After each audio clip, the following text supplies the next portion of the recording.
शक्ति तंत्र क्या है? शिव की इच्छा ही शक्ति है। हाँ, जिस शक्ति की अगर आप उसको ठेठ भाषा में समझिएगा, जिसको हम आप वो पूजा पाठ और तंत्र मंत्र से लेते हैं तो वो अलग अलग बात है, पर शक्ति शिव की इच्छा ही उनकी शक्ति है।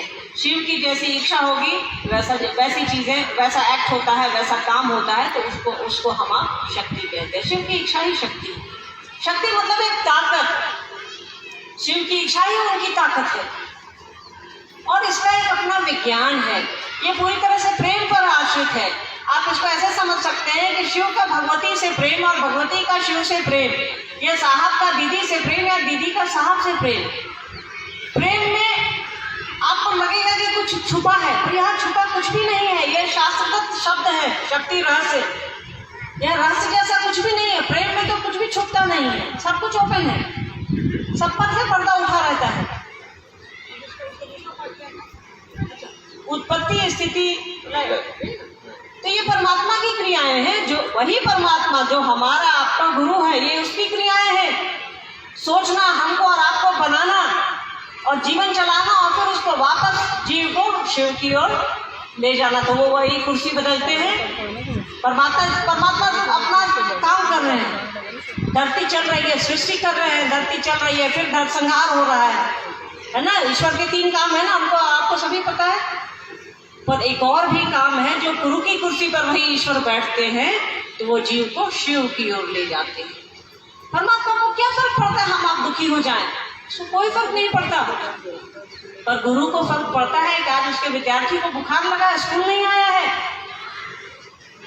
आपके बच्चे या हमारे बच्चे को या हम लोगों को बचपन में कम नंबर आ जाता था, तो माँ बाप से ज्यादा दुखी वो गुरु होता था जिसने पढ़ाया है हमको और आपको। सोचिए, जिसने जन्म दिया है उससे ज्यादा दुखी उसका गुरु हो जाता है। पर परमात्मा का अपना काम है, उसको कोई फर्क नहीं पड़ता है हमारे आपके दुख दर्द से। उसको दुनिया चलाना है। हम आप जैसा कर्म करते हैं वैसा पाते हैं। स्थिति लय और संहार यही है। ये परमात्मा की क्रियाएं हैं और वापसी की यात्रा गुरु तय करते हैं जीवात्मा की परमात्मा की ओर। एक बार नहा लिया, खुद भी नहा लिया, मन नहाया ना नहाए, तन नहा लिया, और महादेव पर 1 लोटा जल कोने में पड़ी तस्वीर पर डाल दिया। उस पर लाख धूल पड़ रही है, कुछ भी पड़ रही है, कोई अंतर नहीं पड़ता है। जरा सोचिए, हमारे आपके पिता की तस्वीर पर धूल पड़ती रहे तो हम आप उसको झाड़ेंगे नहीं? ये समझिए जरा। तो पारंपरिक पूजा पद्धति थोड़ी अलग है, पर शिव चर्चा जो है किसी भी पूजा पद्धति से ऊपर। ये दिल का मामला है, पूजा ही दिल का मामला है। पर परिस्थितियों ने हमको कर्मकांड का गुलाम बना दिया है।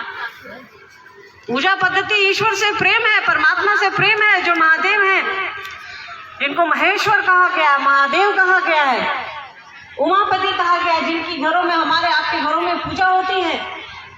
महादेव है, वो महाकाल है, महामृत्युंजय है। हम आप परेशानियों में पड़ते हैं तो ज्योतिष शास्त्र कहता है कि महामृत्युंजय कराइए, क्या नहीं है वो।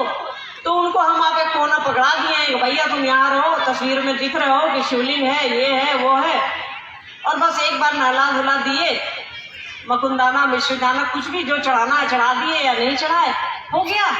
भैया पूजा आपके मन में होती है। पूजा आपको लगता है कि आपका शरीर कर रहा है। आप ईमानदारी से सोचिए कि हम आप अगर व्रत किए रहते हैं तो उस भगवान से ज्यादा पानी याद आता है। बस ये समय याद आता है कि कल सूर्योदय हो जाएगा तो हम पानी पी लेंगे। ये कैसी पूजा हम आप कर रहे हैं? उस पारंपरिक पूजा की बात नहीं कर रही। और यहाँ शिव की शिष्यता तो दिल का मामला है। साहब ने कहा है कि शिव की शिष्यता एक दर्द है, एक एहसास है।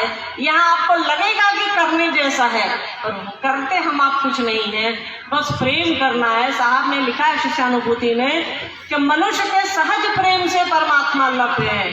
बच्चा जब जन्म लेता है वो हमारे आपके लिए कुछ नहीं करता है, फिर भी हमारे आपके दिल में उसके लिए अथाह प्रेम है। तुम अपने गुरु से प्रेम करिए, आपका प्रेम ही उस गुरु की दया है। बस उसको अपना समझिए, उनको कहिए कि सरकार आप सब कुछ देते हैं, मुझको ज्ञान भी दीजिए। जिज्ञासा है कि गुरु अपने शिष्य के व्यक्तित्व के सर्वोत्तम पक्ष को उजागर करते हैं और परम चेतना से उसका ऐक्ट सुनिश्चित करते हैं। दीदी कृपया समझाने का प्रयास करें। साहब की पंक्ति है ये, शिष्यानुभूति की लाइन है कि गुरु अपने शिष्य के सर्वोत्तम पक्ष को उजागर करते हैं। शिष्य का सर्वोत्तम पक्ष याद रखिएगा, यहाँ गुरु शिव है, वो परमात्मा गुरु है और हम आप जीवात्मा हैं। तो परमात्मा ने हमको और आपको धरती पर भेजा है, वो हम आप उसकी इच्छा से आए हैं, हमारी आपकी इच्छा नहीं है आना, हमारी आपकी इच्छा रहती है यहाँ रहना, पर आना और जाना उसकी इच्छा से है। सभी काम उसकी इच्छा से ही होते हैं। जीवात्मा का जहाँ से आई है ये आत्मा, हमारे आपके जो भीतर है, जिसने भेजा है वहाँ जाना, ये हमारा आपका घर नहीं है। हम आप सोचते हैं कि ये मेरा आपका घर है, जब शिव चर्चा खत्म होगी हम लोग अपने अपने घर को लौट जाएंगे। अगर हमारा आपका घर रहता तो वो छूटता नहीं, हम लोग का शरीर छूट जाता है, सब कुछ यहीं रह जाता है, हमारा आपका मन, हमारी आपकी आत्मा चली जाती है, शरीर बदल जाता है, सब कुछ बदल जाता है। तो शिष्य का सर्वोत्तम पक्ष है, जीव का सर्वोत्तम पक्ष है शिव में मिलना, वो गुरु करते हैं। परमात्मा ने, ईश्वर की क्रियाएं हैं कि वो हमको और आपको दुनिया में भेजता है, यहाँ हम लोग अपना काम करते हैं और वापस जाना रहता है, वापसी की यात्रा गुरु तय कराते हैं। तो जीव का सर्वोत्तम पक्ष है शिव होना, वो परमात्मा का अंश है, वापस परमात्मा में मिलना। तो गुरु का सबसे अपने शिष्य के लिए सबसे बड़ा काम है, वो अपने शिष्य को परमात्मा की ओर प्रेरित करते हैं, ईश्वर की ओर प्रेरित करते हैं। तो गुरु अपने शिष्य के सर्वोत्तम पक्ष को उजागर यही करते हैं कि उसमें जो जीवात्मा है उसको परमात्मा की ओर भेजते हैं, ले जाते हैं।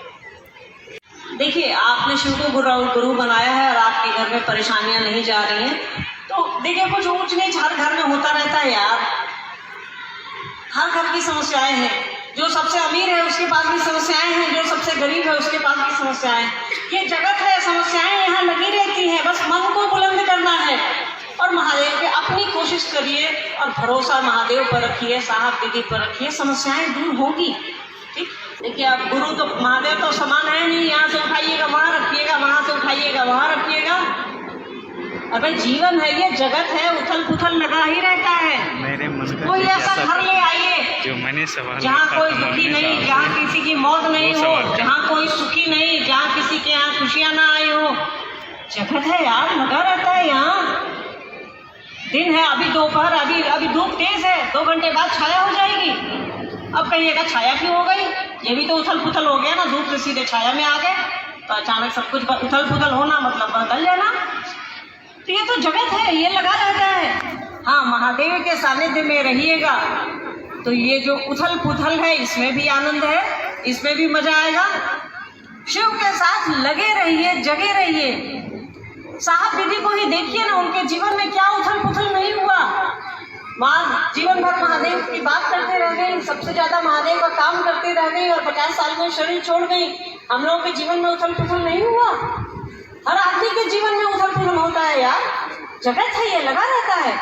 हाँ, बस महादेव का संग पकड़े रहना है, सब नैया पार होती रहेगी। उथल पुथल काम है, इस जगत का नियम है उथल पुथल। परमात्मा ने बनाया है ऐसा इस जगत को, हमको और आपको, कि हम आप ऐसा करते ही रहेंगे, हमारे आपके जीवन में ऐसा चलता ही रहेगा। और शिव को पकड़े रहना है, जो उथल पुथल कर रहा है उसको पकड़े रहिए। जो ड्राइवर गाड़ी चला रहा है, अगर उसको आप अपना दोस्त बना लीजिएगा तो आपके हिसाब से गाड़ी रोकेगा कि नहीं रोकेगा? रोकेगा। तो उसको अपना समझ लीजिए, उथल पुथल हो